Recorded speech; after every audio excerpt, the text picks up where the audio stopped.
नमस्ते दोस्तों, आज की इस वीडियो में मैं आपको इग्नू से एमए इकोनॉमिक्स कोर्स की इंफॉर्मेशन दूंगा। इस कोर्स को करने के लिए सबसे पहली बात आती है एलिजिबिलिटी की, कि इस कोर्स को करने की एलिजिबिलिटी क्या है। तो इस कोर्स को करने के लिए आपको किसी भी रिकॉग्नाइज्ड यूनिवर्सिटी से बैचलर डिग्री होल्डर होना चाहिए और बैचलर डिग्री में परसेंटेज की कोई रिक्वायरमेंट नहीं है। परसेंटेज आपकी कितनी भी हो, बस आपकी डिग्री कंप्लीट होनी चाहिए।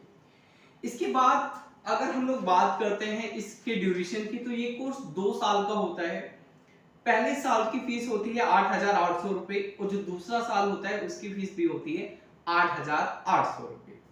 अब ये इंफॉर्मेशन जो मैं आपको दे रहा हूँ, ये अभी नए प्रोस्पेक्टस जो कि जुलाई 2023 का प्रोस्पेक्टस है उसके अकॉर्डिंग है। प्रोस्पेक्टस की अगर आपको डिटेल इंफॉर्मेशन चाहिए तो आपको वीडियो के डिस्क्रिप्शन में लिंक मिल जाएगा, वहां से आप आगे की जानकारी भी ले सकते हो। इसके बाद ये जो कोर्स है इसकी डिग्री 2 साल में आपको करनी होती है, बट अगर किसी की डिग्री 2 साल में कंप्लीट नहीं हो पाती है तो उसको इस कोर्स को करने के लिए मैक्सिमम 4 साल मिलते हैं। इसके बाद आप जब एग्जाम दोगे तो एग्जाम की भी फीस आती है, हर सब्जेक्ट की फीस आपको 200 रुपए देनी होगी। इसके बाद बात करते हैं क्या इस कोर्स को करने की कोई एज की अपर लिमिट है, तो एज की कोई भी अपर लिमिट नहीं है। अब हम बात करते हैं सब्जेक्ट की और सिलेबस की। देखिए ये जो कोर्स है एमए इकोनॉमिक्स इग्नू, इसको शॉर्ट में हम लोग बोलते हैं MAEC। पहले तो जुलाई 2023 से पहले के जो स्टूडेंट हैं उनका पुराना कोर्स था, तब इस कोर्स को बोला जाता था शॉर्ट में MEC। अब भी कोर्स बदल गया है। पहले साल में एक बार पेपर होते थे, लेकिन अब साल में 2 बार पेपर होते हैं, क्योंकि अब ये कोर्स सेमेस्टर वाइज हो गया है। तो समझते हैं पहले सेमेस्टर के पेपर, दूसरे सेमेस्टर के पेपर, तीसरे सेमेस्टर के पेपर और चौथे सेमेस्टर के पेपर के कौन कौन से सब्जेक्ट हैं। देखिए आपके फर्स्ट ईयर में 2 बार पेपर होंगे और सेकंड ईयर में भी आपके 2 बार पेपर होंगे। फर्स्ट ईयर में आपके 2 सेमेस्टर हैं, सेकंड ईयर में भी आपके 2 सेमेस्टर हैं। फर्स्ट ईयर में आपका सेमेस्टर 1 होगा और सेमेस्टर 2 होगा। सेकंड ईयर में आपका सेमेस्टर 3 होगा और आपका सेमेस्टर 4 होगा। ठीक है। अब जो पहला सेमेस्टर होगा आपका फर्स्ट ईयर का, उसमें आपको 3 सब्जेक्ट तैयार करने होंगे, 3 सब्जेक्ट आपको पास करने होंगे। पहला सब्जेक्ट है MEC 101 micro economics theory and analysis. दूसरा सब्जेक्ट है 102 macro economics macro economics theory and analysis.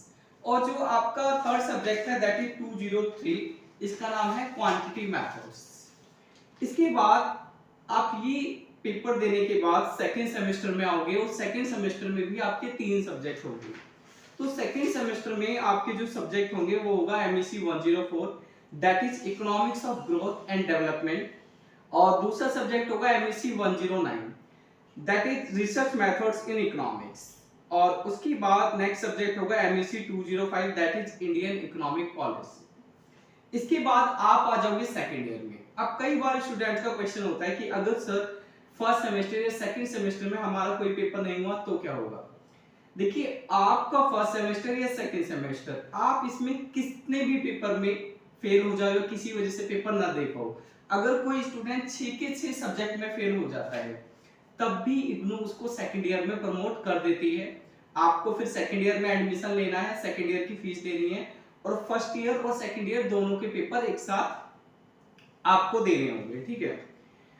इसके बाद जब आप सेकेंड ईयर में आओगे तो आपका थर्ड सेमेस्टर स्टार्ट होगा, उसमें आपके 3 पेपर होंगे। MEC 106 that is public economics, MEC 107 that is international trade and development, MEC 110 that is money finance institutions and market. Third semester के बाद आप फोर्थ सेमेस्टर में आओगे। अब ये जो सेमेस्टर है ये बहुत ही ज्यादा इंपॉर्टेंट है, इसको ध्यान से समझना है। अभी तक हमने जो फर्स्ट सेमेस्टर, सेकंड सेमेस्टर और थर्ड सेमेस्टर के सब्जेक्ट देखे, ये सारे के सारे सब्जेक्ट कंपलसरी थे, आपको ये सारे ही सब्जेक्ट पढ़ने हैं।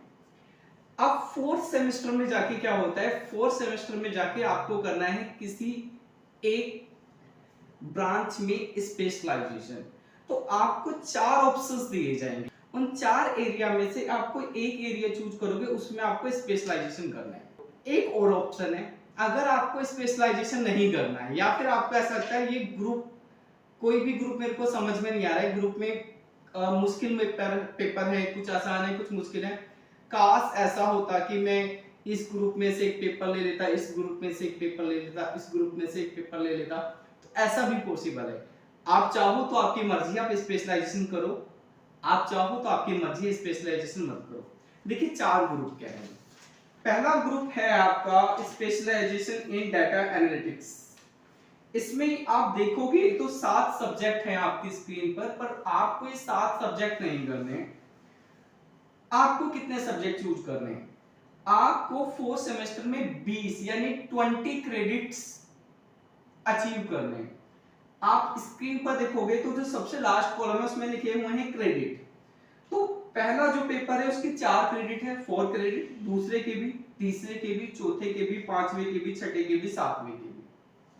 तो आपको इस ग्रुप में से 20 क्रेडिट पूरे करने, यानी कोई भी 5 सब्जेक्ट आप इसमें से चूज कर लो, आपका स्पेशलाइजेशन हो जाएगा।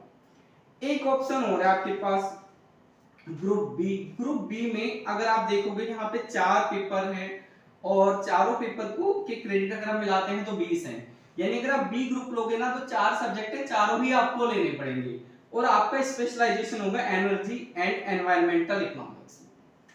इसके बाद हम बात करते हैं सी ग्रुप की। तो सी ग्रुप में आप देखोगे इसमें भी 4 सब्जेक्ट हैं और 4 सब्जेक्ट के क्रेडिट बैठते हैं 20 यानी 20, आपको चारों के चारों ही लेने पड़ेंगे और आपका स्पेशलाइजेशन होगा इंश्योरेंस एंड फाइनेंस।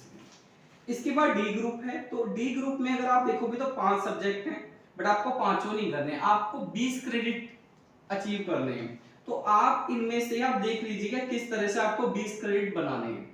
अगर आप ये ग्रुप लोगे तो आपका स्पेशलाइजेशन होगा सोशल पॉलिसी में। अब अगर आप स्पेशलाइजेशन नहीं करना चाहते हो तो इन चारों ग्रुप में से आप अपनी मर्जी के सब्जेक्ट ले लेना और 20 क्रेडिट आपको कंप्लीट करने हैं। अब एक और बात, आपको कौन कौन से सब्जेक्ट अवॉइड करने हैं।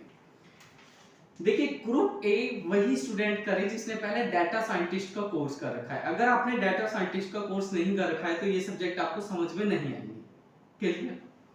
अब बाकी ग्रुप के बारे में बात करते हैं। तो अगर आप स्पेशलाइजेशन करोगे तो आपको ग्रुप ही लेने पड़ेंगे, लेकिन अगर आप स्पेशलाइजेशन नहीं करते हो तो आपकी मर्जी, आप कहीं से कोई भी सब्जेक्ट ले लो, 20 क्रेडिट आपको पूरे करने हैं। लेकिन इसमें सब्जेक्ट है इकोनॉमेट्रिक्स। इकोनॉमेट्रिक्स आपको तभी लेना है जब आपने ग्रेजुएशन में इकोनॉमेट्रिक्स पढ़ा हो। अगर आपने ग्रेजुएशन में इकोनॉमेट्रिक्स नहीं पढ़ा है तो आप मत लेना, ये बहुत टफ सब्जेक्ट है, बहुत ज्यादा दिक्कत होगी क्योंकि रेगुलर यूनिवर्सिटी नहीं है, डिस्टेंस यूनिवर्सिटी है और इसकी आपको कॉलेज कोचिंग भी नहीं मिलेगी। कोचिंग मिलेगी तो भी अगर आपका बेस नहीं है समझ में नहीं आएगी आपको कोचिंग सही तरीके से। चाहे कोई कुछ भी बोले ये है वो है, नहीं करने से सब हो जाता है, देखिए नहीं होगा। इकोनॉमिक्स उतना आसान सब्जेक्ट नहीं है कि बिना बेस के कहीं से भी हम इसे स्टार्ट कर दें। इसके अलावा आप देखोगे तो ग्रुप्स में ना प्रोजेक्ट वर्क भी है। तो आप एक बात समझ लेना, प्रोजेक्ट वर्क अगर आप ले लोगे तो इसे करने में बड़ी प्रॉब्लम आती है। होता है क्या, इग्नू से सुपरवाइजर अलॉट करा जाता है जो भी आपका स्टडी सेंटर होता है, लेकिन वो जो भी आपका सुपरवाइजर होगा ना, जितनी हेल्प आपको चाहिए प्रोजेक्ट वर्क में वो रेगुलर यूनिवर्सिटी में ही मिल पाती है, डिस्टेंस यूनिवर्सिटी में बहुत ज्यादा दिक्कत हो जाती है। मैं कई ऐसे स्टूडेंट्स को जानता हूं जिनके सारे पेपर क्लियर है लेकिन प्रोजेक्ट वर्क की वजह से ना उनकी डिग्री अटकी पड़ी है। साइनॉप्सिस बनाना, प्रोजेक्ट कैसे बनाना, इसकी कहीं से हेल्प प्रॉपर मिल नहीं पाती, गाइडेंस नहीं मिलती है। साइनॉप्सिस फेल हो जाता है कई बार क्योंकि हमें पता नहीं है कैसे बनाना है कैसे नहीं बनाना है। रेगुलर यूनिवर्सिटी में तो हमारे टीचर्स हेल्प कर देते, डिस्टेंस में कहीं से हेल्प नहीं हो पाती है। अगर आपको कहीं से, आप जब 4th सेमेस्टर में अगर प्रोजेक्ट वर्क लेना चाहते हो तो ये पहले ही कंफर्म कर लेना क्या कोई आपकी हेल्प करने के लिए तैयार है टीचर, तो ही लेना। अगर कोई पर्सनली हेल्प करने के लिए तैयार नहीं है, वो कह रहा है कि मैं सिर्फ ऑफिशियली करूंगा, तो ऑफिशियली वो आपकी उतनी हेल्प नहीं कर पाएगा जितनी हेल्प की आपको जरूरत पड़ेगी। ठीक है, एमए इकोनॉमिक्स में, बाकी सब्जेक्ट की बात मैं नहीं कर रहा हूँ। बाकी मैं इस जो 4th सेमेस्टर है इसके ऊपर एक डिटेल वीडियो अलग से बनाऊंगा, फर्स्ट के ऊपर अलग, सेकंड के ऊपर अलग, थर्ड के ऊपर अलग, कि इन सब्जेक्ट की तैयारी कैसे कैसे करनी है, क्योंकि एक ही वीडियो में हम बनाएंगे तो बहुत ज्यादा लंबी वीडियो हो जाएगी। इसके अलावा देखिए हमारा जो चैनल है यूट्यूब चैनल, कि एकमात्र यूट्यूब पे ऐसा चैनल है जिसमें सिर्फ एमए इकोनॉमिक्स इग्नू की पढ़ाई कराई जाती है, इसके बारे में ही बात करी जाती है। हम एमए इकोनॉमिक्स इग्नू के अलावा किसी भी टॉपिक पे बात नहीं करते हैं। तो अगर आपको एमए इकोनॉमिक्स की पढ़ाई करनी है, तैयारी करनी है, तो आप हमारे चैनल को सब्सक्राइब कर सकते हो।